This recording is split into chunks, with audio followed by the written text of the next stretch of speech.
I'm Gary from Paddleboard Specialist, and I'm down here at Dana Point Harbor the day before the Battle of the Paddle.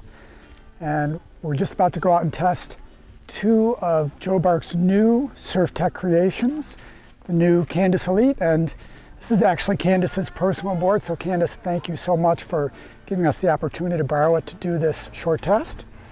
And the new Contender. Both of these boards are just under 27 inches wide, but they're different. You can see that Candice's board has quite a flat standing area and has a 1 inch narrower tail than the Contender.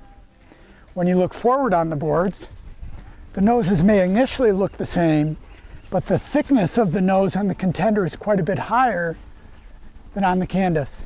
Both boards are slightly under 210 liters of volume. I'm really excited to take them on the water with my son Evan right now. Let's go. This is my first ride on the Contender. It has a very slippery feel, much leaner entry than Joe's wider boards like the competitor and last year's 12/6 by 28 Candice. Feels really nice. I love the lower volume of these boards for my light 155-pound weight and my son's 140-pound weight. We don't really need boards with flotation over 210 liters. Even going into this strong puffy wind, the boards are really efficient.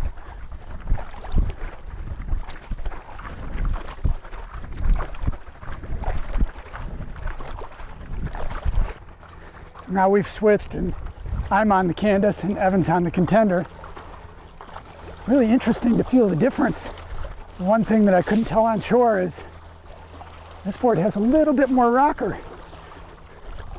Doesn't feel quite as slippery as the Contender in these smooth conditions here in the harbor.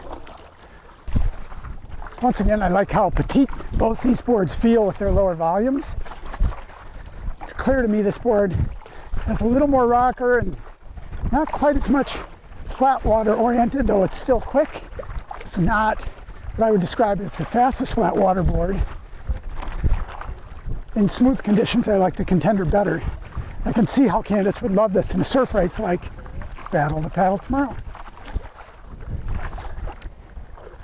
So it's so cool that Surftech and Joe Bark have designed two lower volume, narrow 12/6 race boards for slightly different conditions. The Contender being a little more flat water oriented with a little fuller bow and a 1 inch wider tail. It has a very high degree of stability combined with a slightly cut in standing area so you can feel where the edges of the board are. And then the new Candice Appleby, which I'm on right now, with the slightly thinner nose, 1 inch narrower tail, about the same amount of volume, but not the cut in standing area. This feels, even in this water here where there's nothing going on, it feels surfier, feels more maneuverable, just feels a little racier to me, but not as quick as the Contender in these flat conditions.